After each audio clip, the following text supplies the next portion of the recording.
I'm going to let John introduce himself, but I'm going to say, first of all, that we've known each other quite a while, haven't we, John? And we've been working together because we've co-delivered some programs.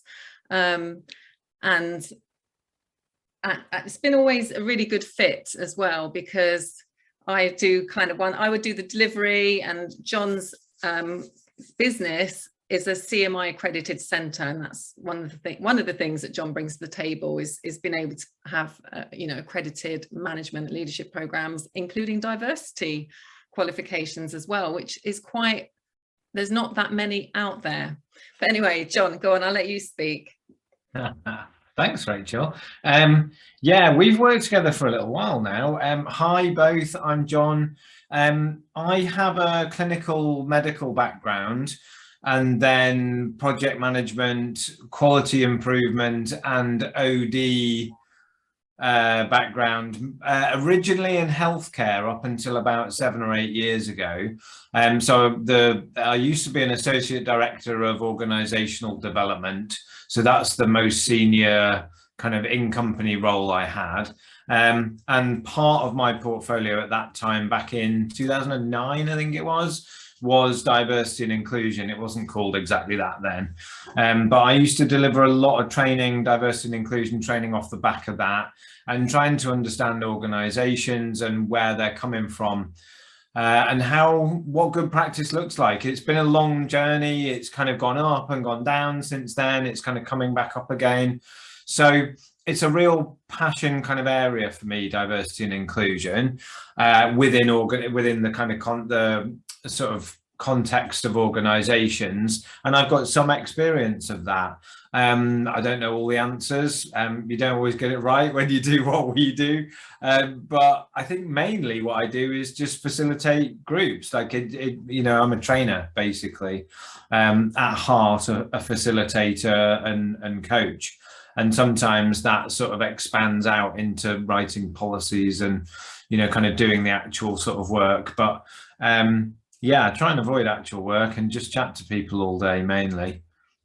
Yeah, 20 years, I think, something like that, 18 years, leadership development, management development. We do a lot of accredited training like Rachel just mentioned, but yeah, I don't mind if it's accredited or not really. So super excited to be chatting about diversity and inclusion with anybody, to be honest, whoever I could get. That's great, thank you, John. So Joseph, what is it that you do?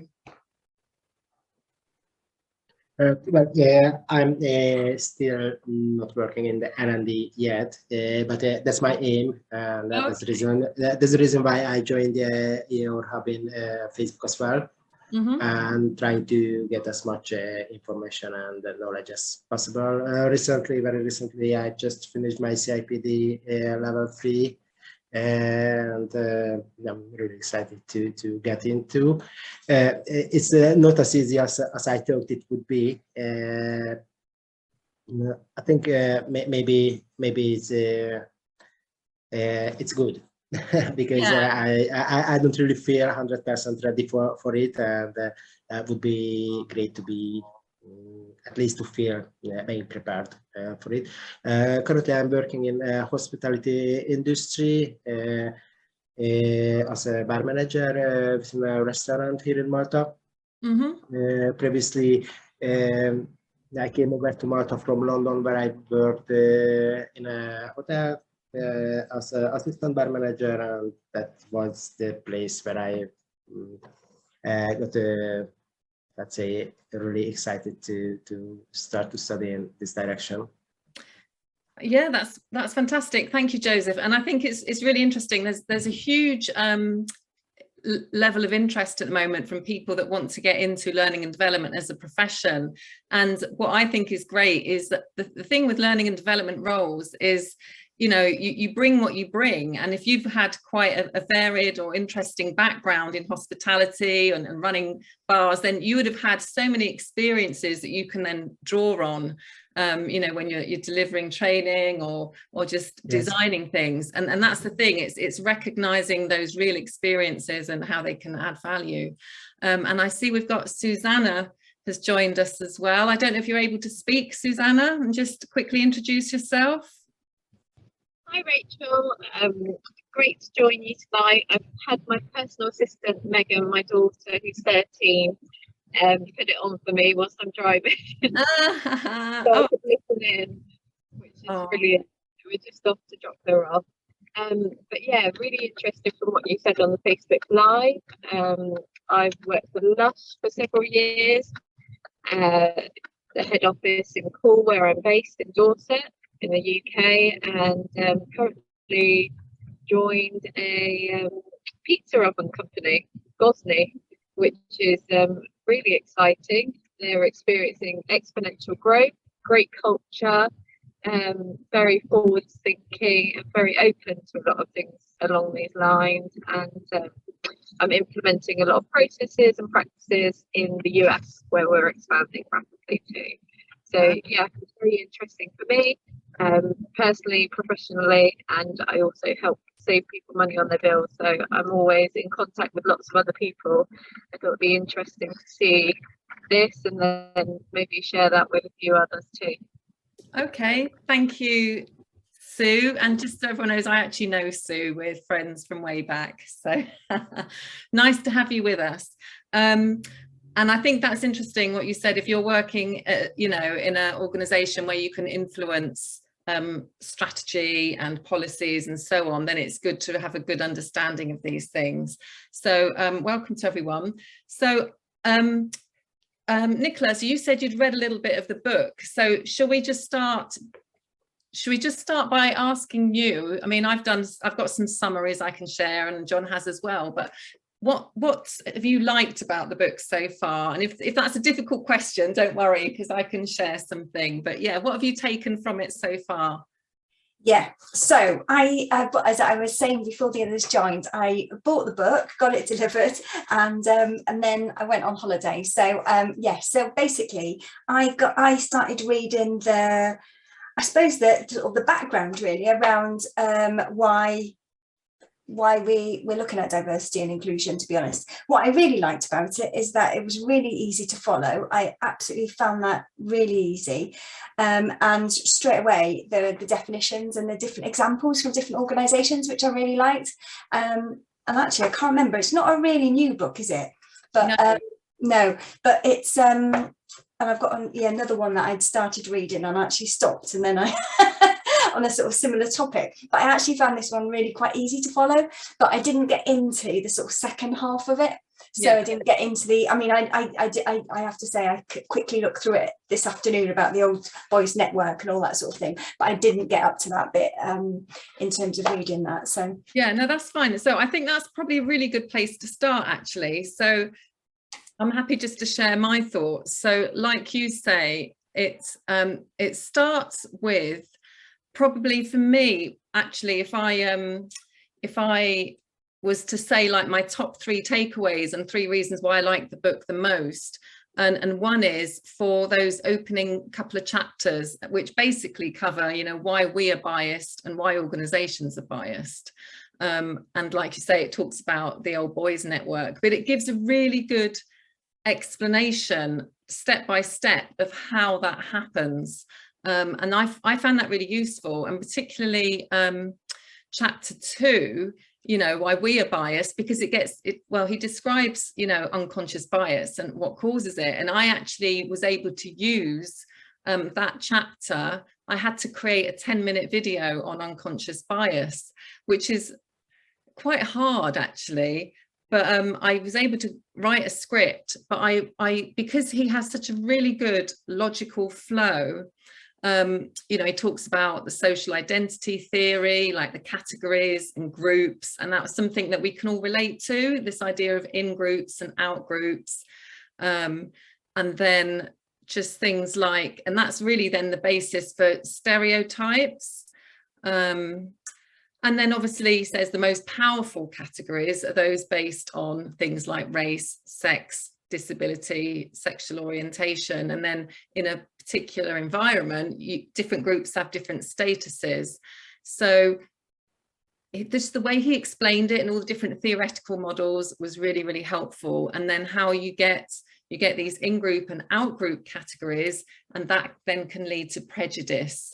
And what I liked about those explanations is that sometimes people say, oh, I'm not prejudiced, or I don't see colour, or whatever. But if you talk to them about a group example, like football teams, you know, what football teams do you support? And, you know, and what do you think about the opposing football teams? And straight away, people can identify with those feelings, you know, of being in those different groups. So I think he gives us really good material that you can then use in a training conversation. So that's why I liked that. It's just really easy to build on. So John, any comments from you on that, the early chapter on bias and old boys networks? Yeah, of course. Binna Kandola has done, he's one of the kind of UK preeminent sort of occupational psychologists in this area. And whenever I deliver diversity and inclusion training a lot for different companies. And over the years since 2009, probably started myself delivering courses around about this time. And I've done a lot of study and still managed to learn like loads of stuff. I think, you know, it was really good. So the 2 or 3 theories that he talks about that you've just mentioned early on, I thought was really, really helpful. And so for me as a trainer, being able to refer people to some really well researched, you know, it's the credibility for me, I think, is the word that I would use for this author, albeit it's, you know, a few years old. Actually, I can't think of any texts prior to this in my studies where anyone's really driving the kind of inclusion, you know, like it seems to me he's pushing the idea of inclusion and inclusivity in the workplace. And I think that was not a word I was using in 2009, and neither was any of the other organizations that I was working with. So very forward-thinking guy and a very credible author as well. And actually, I also felt like he'd not massively sort of overdone it. He'd explained some theories with some fairly accessible examples. It is quite academic. And I enjoy that aspect of it. I like academic and I like practical too.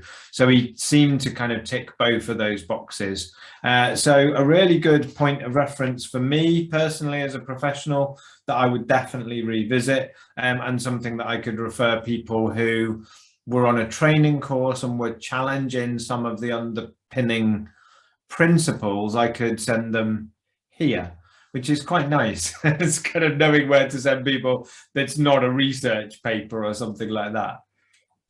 Yeah, thank you, John. That was really helpful, actually. Thanks for just framing the background. And you're right that, you know, it isn't a modern book and lots of things have happened since then. So yeah, it was written just before the UK Equality Act, and lots of things have happened since then. And I checked out their website today, actually, because I know they have some other books.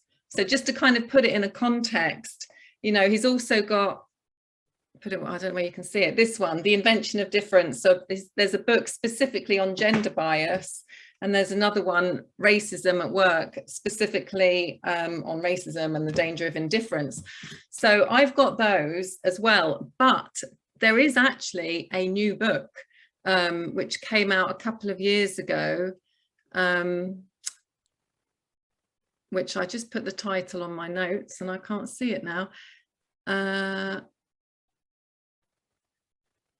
Anyway, he has done one. Oh, here it is. Free to Soar, Race and Wellbeing in Organizations. That's the latest one, which I thought that was a really nice link, actually. So it's linking race, and I think, as we know, there's been lots of challenges over the last few years, particularly in the UK or like in the US with all the Black Lives Matter, and it's made things really, really sensitive, which makes it very difficult if you're tasked with implementing policies and strategies and training or whatever.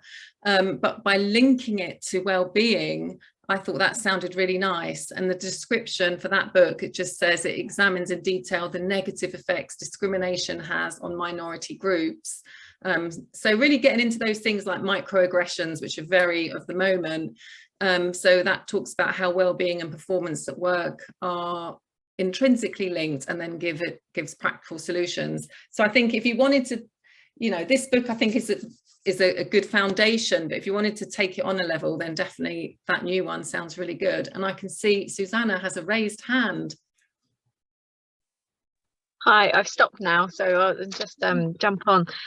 It really kind of stood out to me and made me think about particular organisations. I've got a bit more involved with the council recently, and I did fostering in particular, and we had a merger between Bournemouth, Poole and Christchurch, 3 different towns. In terms of what you were saying with inclusion, you know, boys club, and I hear that a lot from my counsellor friend, in terms of the challenges, the difficulties. And I think as well, another thing that has probably been another kind of reshift or rejig, and interested to hear your thoughts on how you deliver training to kind of combat the COVID as well, of those repercussions of lots more people working from home, and how do we maintain that inclusion whilst actually facing different modern technologies. You know, there's one company who's working on an onboarding kind of system where you can feed back, and you know, just other I don't know quite the word for it, but almost the systems and implementation of the practices and training that you are running, if that makes sense.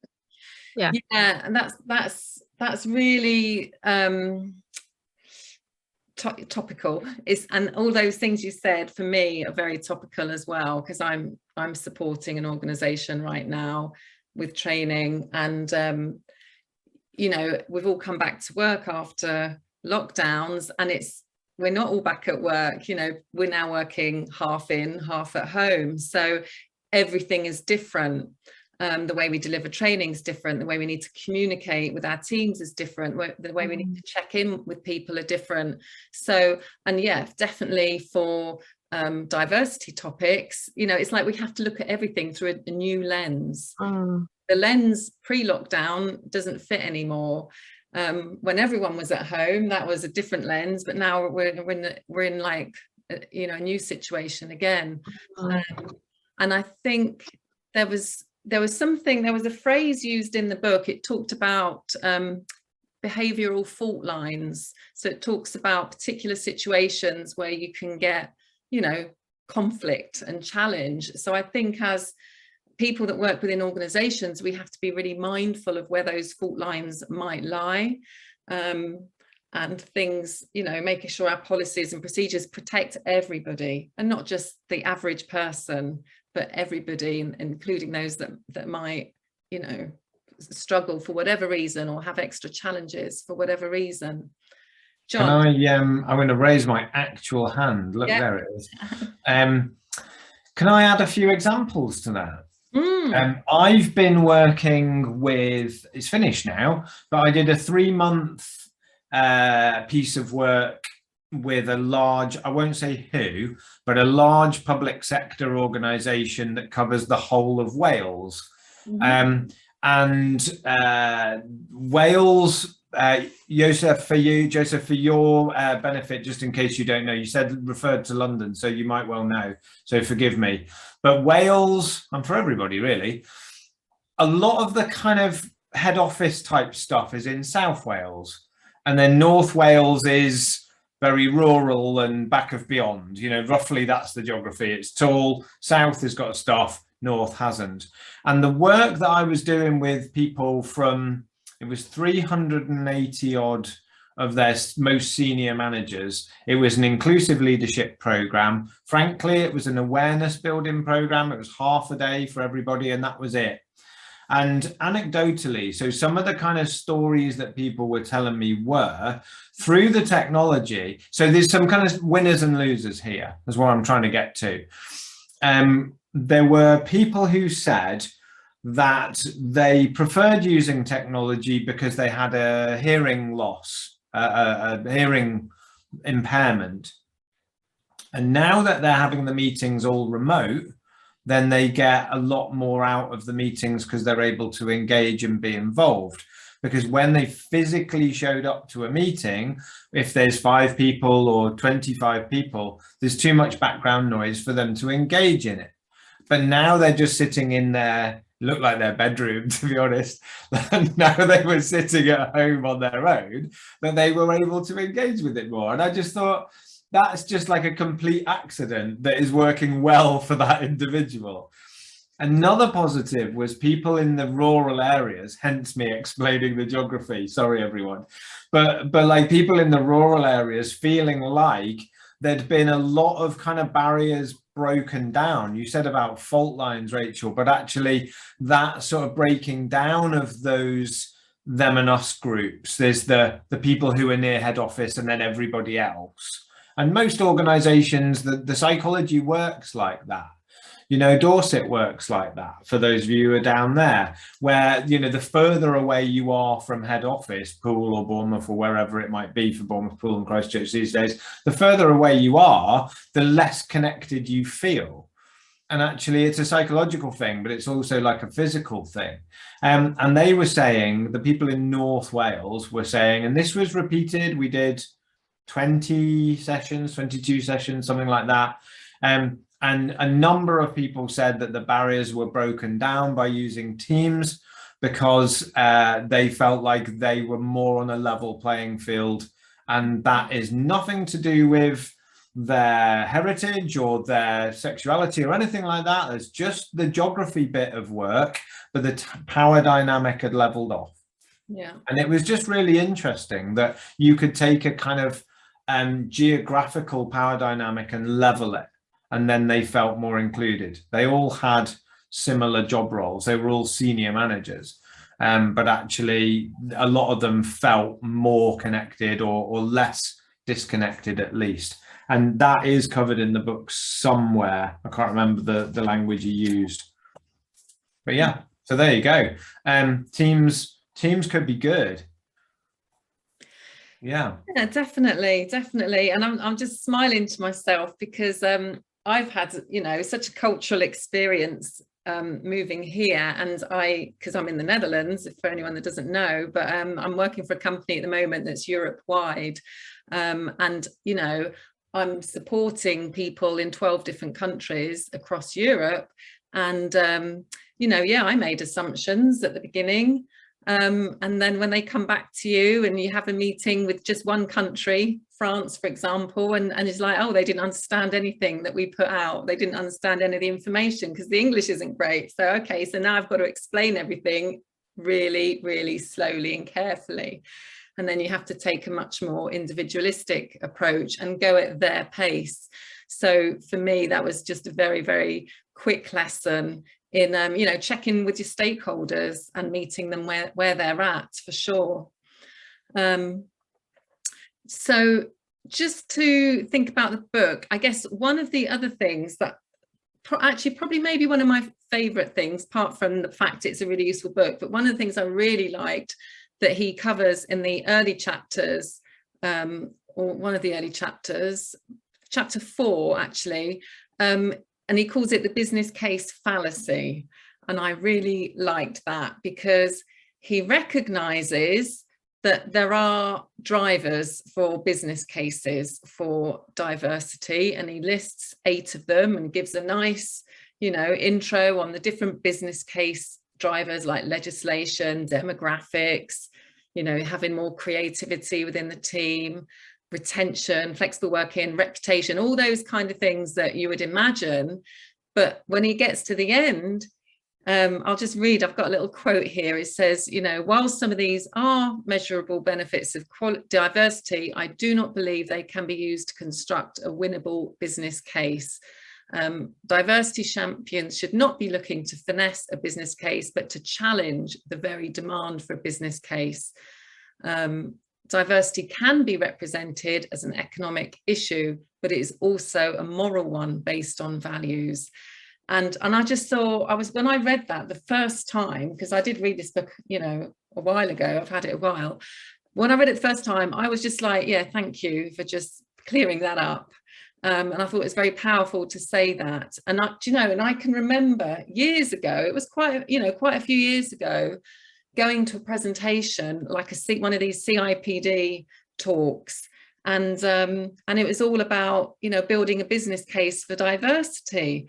And yeah, and for someone to say, well, you shouldn't need one because actually it's okay just to be fair, and in the UK, that's fairness is one of our fundamental, platforms that our society is built on. It's one of our traditions that underpins our liberties and our social systems.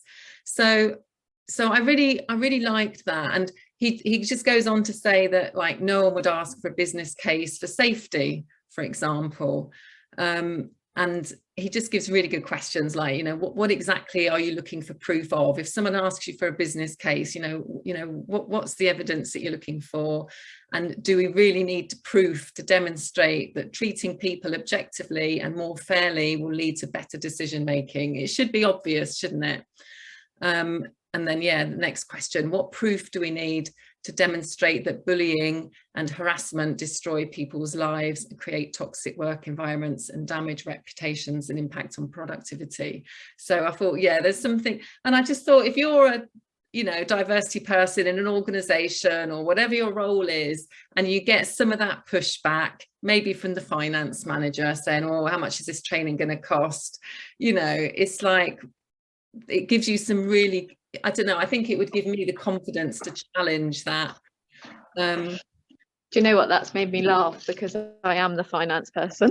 Yeah, you are, aren't you? That is me ultimately, and I've had a lot of that through Lush, and equally the owners are really for that, culturally, really like, let's do whatever we can to enrich our staff, our culture, who we are, and everything else. And finance is like, oh, why are they spending? And I was probably the most for, the added value benefit, but it is a hard case to push with a lot of finance people. So I definitely appreciate that. And it's nice to be part of a company that sees the value of it. Yeah, well, Lush is right up there, aren't they? Because I know they made a decision to not use social media, which is quite a brave. Yeah, really huge. Can I jump in there as well? Yeah. I picked up on the tone that he was using in the book. I've got a quote from that bit as well, and that bit really resonated with me. And we've just mentioned the kind of finance perspective and had a bit of fun with it. But actually, I think he undermines, frankly, the kind of HR perspective as well. And he says, at the bottom of page 39, the task ahead of us is not to manage diversity by giving it a home, clothing it in policies, and giving it a lethal business case. The challenge we're facing is that of becoming diverse. And then he goes on to say it requires that we change the way we think. And I think that's really noble. And I'm sick of selling, in inverted commas, the benefits of diversity as a trainer to executive teams that I've done, and managers and team members and anybody and everybody who's been chucked on a training course that I've had to deliver, as it were. But it then kind of begs the question, okay, fine. One of the key problems here is it's not a finance issue. It's not an HR issue. So it's a thread, in my opinion, diversity and inclusion, that runs through the fabric of an organization. But if it's not going to be a policy, and it's not going to be the number of women in leadership roles or the number of people with different backgrounds and heritage in leadership roles, and he specifically says in there that the measurement is not necessarily helpful, then what the hell is it? Yeah, well, I think, and maybe he doesn't say this enough, but it should be a value, shouldn't it? It should be a value espoused by the leadership team that runs through everything. And then you would have a strategy and some policies and something to hang it on, but it has to be in the values. I don't know what you think, Nicola, if you've seen any examples. values in organizations? Yeah, definitely. I'm seeing it more, I think, in the organizations that I've started to work with, actually. But certainly in a lot of organizations, you know, what you see is you know, you've got those sort of core values, then you've got EDI and sort of underneath it, sort of encompassing it, don't you? You know, whether that's actually real or whether it's just, you know, there on the on the paper. I think at times I've seen it certainly doesn't feel always that it's the case that it's, you know, it's you know, across the, it's embedded, I suppose, into the organization. But I think it's a bit like, it's a bit sometimes about a bit like well-being. I think that was quite interesting when you talked about race and well-being then, about the other book, because I think it's very, very similar in some ways, because we know the benefits, but sometimes we are a bit sporadic in our approach, you know, in terms of, you know, it doesn't go across the whole organization. It's not fully embedded. And I think that's sometimes what I see, but certainly the organizations I'm working with now, and some of them, for example, are student unions. So very small organizations, but they're really, they're very forward thinking and doing everything they can in terms of trying to become more diverse in their recruitment and you know, absolutely sort of challenging me in some ways in terms of what, you know, even coming from sort of a further education and NHS, where you've obviously got those expectations, but yeah, doing things a bit differently, trying to make a difference, you know. Yeah, well, that's interesting, isn't it? So I wonder, and I think maybe if you are in a small organization, it's easier you can have a bit of that culture and that like entrepreneurial feel. Maybe in larger organizations it is a bit more of a battle, isn't it, because you've got to get buy-in and budgets signed off and whatever. So and that's I was going to say the same as well with the company that I've joined doing the pizzas, and the rapid growth they're experiencing. And since I joined last month, there were 3 new people. This month there's 3 new people. Next month there will be 3 new people. And the process of recruitment, of psychometric testing, really making sure they are the organizational fit for the culture, for the values, is across the board, as well as what can they bring that's like new or different, or actually, you know, not just the top of their field, but, you know, how do they enhance the business? How do they enrich us? And really seeking that, really embracing that. And you see that from the top down. And, you know, they still have probably 60 employees or so, and just growing rapidly. But it's interesting to see it in practice and how that transpires with the exponential growth, because I know sometimes that can kind of get lost along the way. And so for me, at the start of this journey, and, you know, everyone I'm speaking to, and one of their core values, which I really like, is to be honest and to receive that honesty without criticism. And I think that's something that can sometimes be misconstrued in terms of not being inclusive, or maybe, you know, diverse, or, you know, maybe perceiving that something is said because of a certain race or gender, but actually it may just be about the specifics of the job and the role. And it's on both sides, the giver and the receiver, in terms of how we frame that communication. That's interesting. But yeah, definitely you're right that I think there's probably a tipping point, isn't there, when an organization grows to a certain size, that, you know, they can lose, or it's translating those values that the founder might have had into something that's more sustainable for a larger organization. So that definitely is a challenge. And I think, you know, that's why a book like this is then helpful, because then you think about the structures that you need in place. But just really interesting what you were talking about with the feedback and the honest criticism. And I'm just smiling about that, because I've literally been delivering feedback training over the last couple of weeks for employees and for managers on how to create a feedback culture. And yeah, one of the things that is essential is trust. So to give that honest feedback without it feeling like a criticism or like a personal attack, you need to already have that relationship and that connection there. But yeah, that would be something, because yeah, that's something maybe I need to think about as well. Well, actually we did talk about it in the training, because we're such a diverse organization and there's people from every country, you know, so, and people actually take feedback differently. There's different cultural expectations. So that is really, really tricky. Rachel, can I come in there? Yeah. There's a couple of areas in the book where he highlights about conflict, and I guess that sort of tips over into trust for me. He talks about the difference between task-based conflict and relationship-based conflict, and I think that's really key.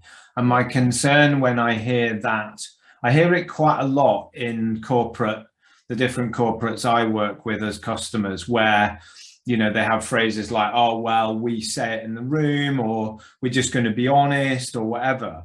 But actually, I think the value that's okay if it's task-based conflict, but the inclusion values that need to go, in order to do that, I think you need kindness and love and respect and courtesy and care and all of those sorts of things, as well as oh yeah, well, we just say it in the room, or, you know, you can be honest with me. It's like, but can I though? And like, are we doing all the biases, and do we understand each other at a really good level? And have we got over the biases stuff, etc.? Otherwise that just comes across as aggressive and quite male, quite honestly, quite, you know, potentially. And then if a female says it, or somebody with a different kind of background says it, or whatever, then is it interpreted the same way, or is there kind of bias at play at that point?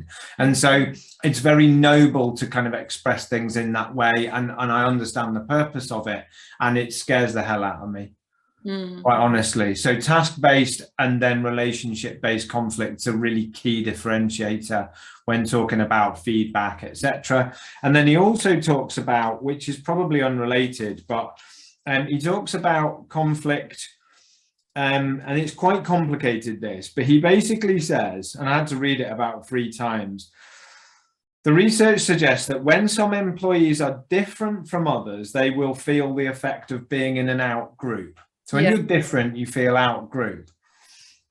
But he says this will affect many areas, including the psychological well-being and health. The research also tells us that conflict will be least when diversity is in a work group is higher when there is little or no diversity. Basically, he's saying either end of the curve is less conflict. Yeah, you're either what I've just described, which is perfect world, where we really get each other and we're super inclusive and we understand our biases, we're good at conflict. And then there's this horrendous bit in the middle where we're not really very good at conflict, and implementing diversity and inclusion makes it more conflicty. That's not even a word, forgive me. Or you just don't do any of this stuff, and then you have like less levels of conflict. So what do you want? Do you want to stick your head in the sand, or do you want to be really awesome at it? Yeah. But in the middle is tricky. Conflict competence, I would call it, if you haven't got that. So forget inclusivity, forget diversity, get good at conflict and care and respect, and that will give you what you need. Yeah. Discuss. Yeah, no, I love that. I love that. I'm not sure I'm right there. I'm not sure, but that's what he said in the book. Yeah, but I think you're right. You know, people being able to manage conflict is a key skill. I mean, I took a team away, IT frontline support. Now we all know an IT frontline support team are always really busy, really stressed out team. So I took a group away because they need some help working together and working more effectively. And from the brief and the time that I spent preparing and getting all the background on their situation, I decided to just share with them one model, and that was Tuckman's team development cycle, the forming, storming, norming, forming. So I wanted to show them, because they've had so much turnover in their team, that they're still in that storming phase. and it's going to feel uncomfortable, and that's okay. And I just wanted them to know it's okay that it's feeling uncomfortable. It's not because you're doing anything wrong, you're doing everything right, but you need to just sit with that uncomfortableness, and eventually we can, you know, get you through it, and they can get through it in different ways. But yeah, that's interesting actually. So I think there's a lot to be said for allowing people to, giving people the skills to deal with those difficult conversations. But yeah, no, the bit you were talking about, I read as well, John, saying that if you're in an out group and everyone else is in the in group, then you might struggle. But if everyone's different, then it's okay. Or if you're all the same. And these are things I've really felt some of these, because, you know, I'm in a country where I don't speak the language.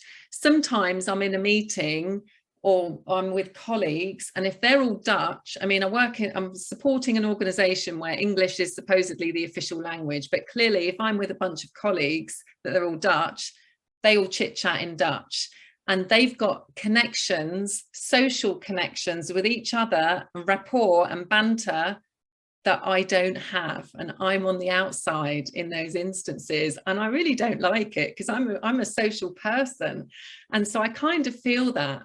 But then there's other times when it's okay. You know, there might be a mixed group of us, the Greek people might be there, and some other, the Polish people, and then it is all a level playing field. So these examples he gives in the book, I feel them, you know, and it is real. And I think the way I described it when I first came here to a new country is all these little things. It's not culture shock. It's just it's an overwhelm, because any stress you have, you're just a little bit higher because you might be in the out group. So it just means you're more sensitive. So I think if I was in an organizational role, if you're looking after people, then you can look out for those instances where people might be saying, I'm stressed, or I've had a dispute with my manager. And it might be just because they're a little bit on the outside. And actually, sorry, it's just reminded me, I had a conversation yesterday. We have a lady that looks after like wellness. They call it vitality here, but it's the same thing. And she's she coaches people that if they're a little bit struggling with stress at work. And she said nearly everyone that comes to her are the internationals. It's not the locals, because they're okay. They've got their support network. They're not working in a different environment. They can deal with a bit of stress at work. Whereas the people that are from elsewhere, things are more stressful for them. They haven't got a support network. They're in the out group a lot of the time. So it was just really interesting for her to say that. And she's got, you know, the hard evidence. So it really does. I think once you've got some evidence and some indicators like that, if you're in an organizational role, then it's like, okay, where do we need to give the support? You know, now we know the groups that are going to need maybe, you know, some extra support, some extra social activities, whatever it is. But yeah, that's something that I've been found really interesting. And obviously I'm experiencing it as well.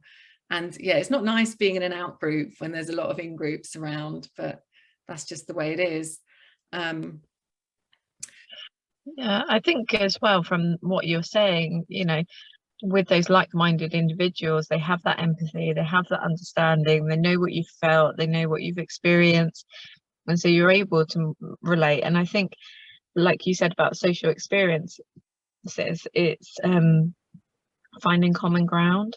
And so the out group, you know, would be the common ground of understanding how you're feeling, understanding what you're going through, similar experiences. But you know, socially you can find common ground as well, and hopefully that makes you feel more inclusive, more on the inside, and you know, bringing you up to a better space and level. And but it is really hard, and equally you need the buy-in from everyone on board. And sometimes it's just, you know, sometimes you might feel it and and I've even said it to myself, it was like, okay, how am I perceiving this? Or like, am I taking this too personally? And like almost moments of self-reflection, like giving your team space for that, and giving you time, like within your job roles, making time for these sorts of things are important, and check-ins with management and everything else as well, I think is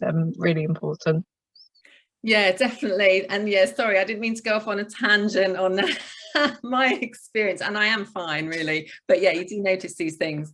I would say that it is relevant and I think useful to have those experiences, because if you're the predominant characteristics of a culture, you know, you're describing Dutch people in the Netherlands in a, you know, that a local workplace, then if you haven't experienced that outgroup to any particular degree, then you've not got any kind of reference point for it. And it's one of the key themes of this work, really, that this stuff is developed really early age. You know, when you're 4 or 5 years old, probably you've got a sense of who you are and who you are not.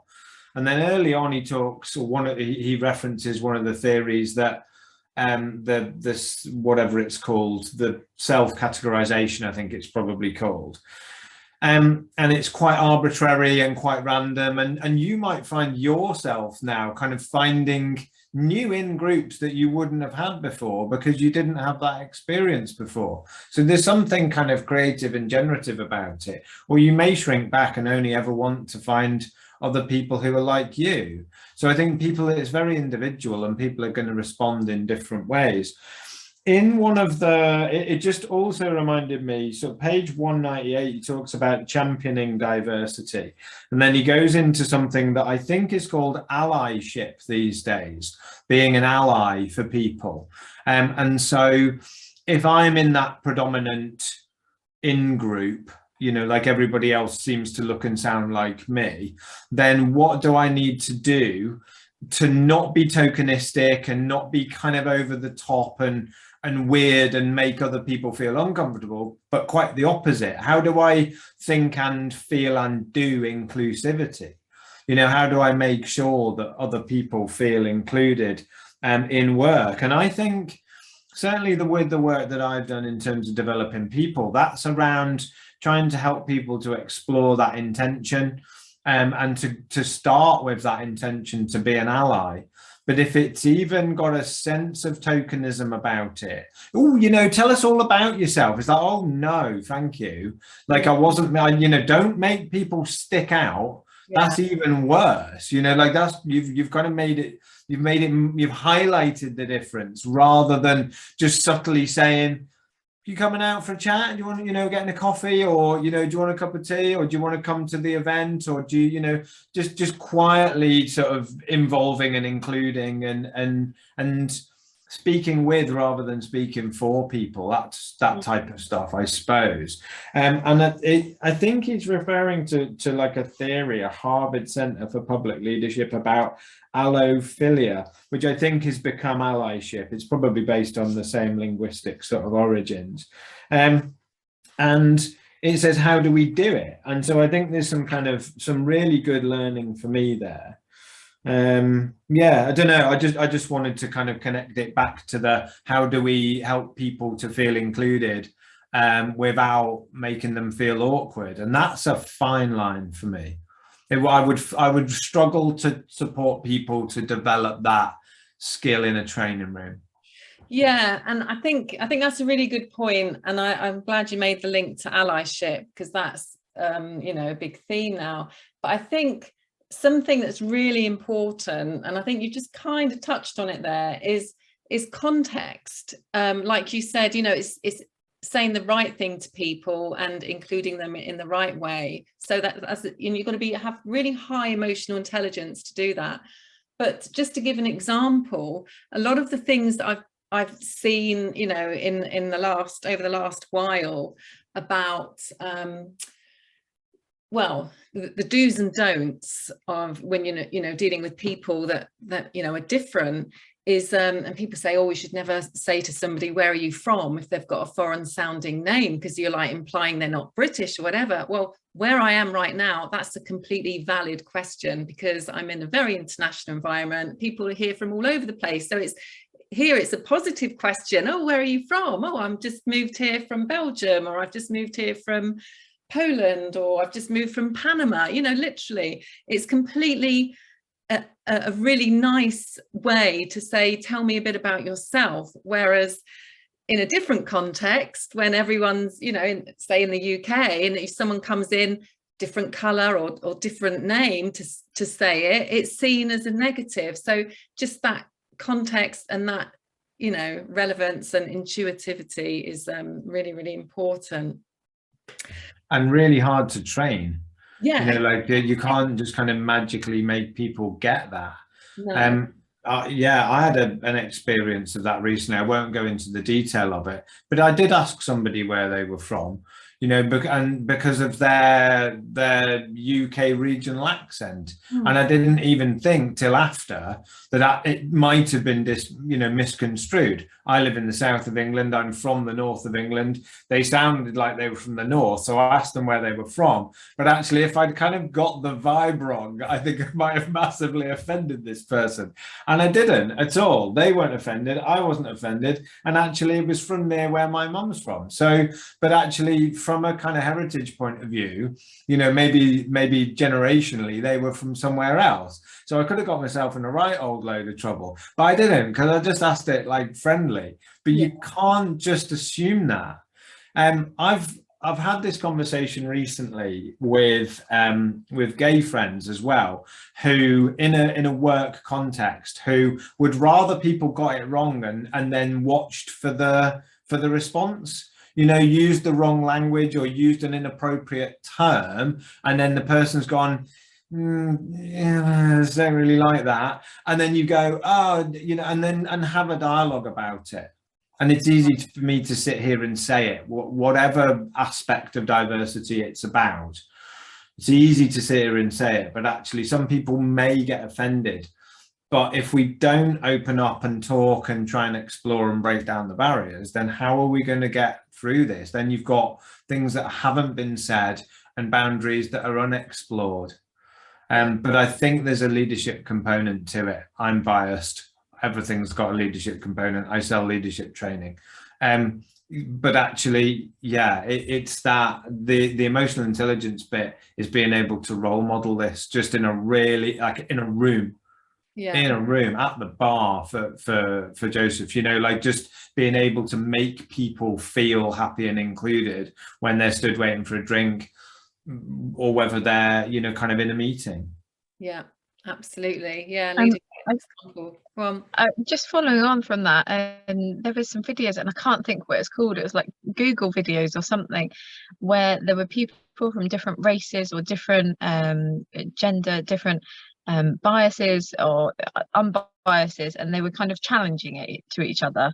They were asking questions like, should this ever be said, or, you know, in terms of race, or do you find this offensive, do you find that? And it was just to challenge all these sorts of things and to let people know what they should or shouldn't do per se, or whether they mind or not. And I think it was very candid, very open, very honest, very dealt with so well on both sides.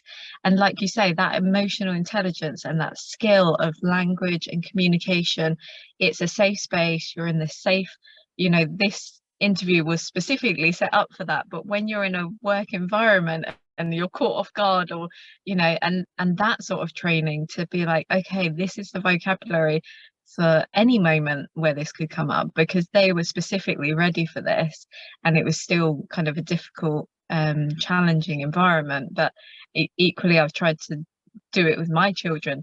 Oh, that made me feel, or, you know, rather than, because sometimes we're not able to talk about it and we might just take it away and digest it, but actually then how long do you leave it before you bring it up, and then does it become a bigger thing?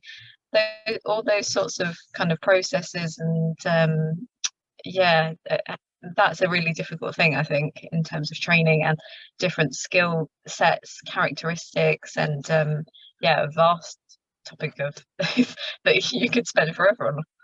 Yeah, but I think that's quite a nice way, because we've talked so much, running out of time. But I think that's a really nice thing to end on, a nice theme, that kind of just being considerate of other people and making sure other people feel comfortable and just watching for reactions and so on.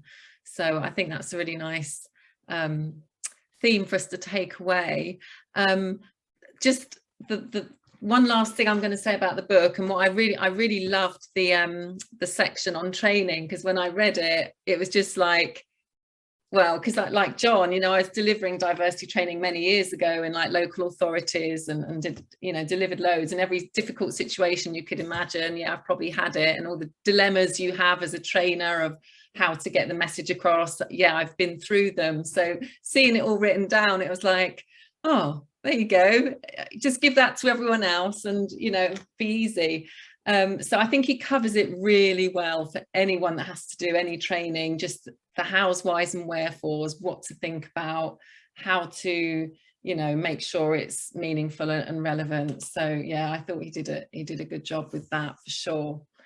So any last comments from anyone that they want to just share on the book or on the theme in general? I'll say I think I really appreciated the kind of push to read a book and then to talk to people about it. So thank you, Rachel, for setting this up. I'd also say that actually, I think, yeah, completely agree. It might be 10 or 11, 12, whatever it is, years old, but still extremely relevant. I think this stuff does, however, move at pace. And I think it's very, very culturally and time specific.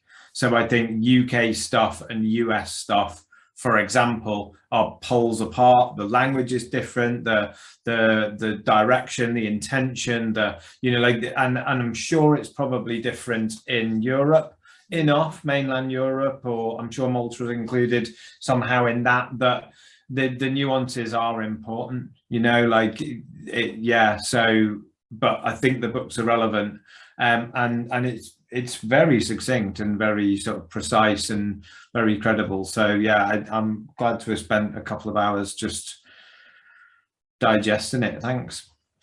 Oh, thank you. Okay, I'm just going to stop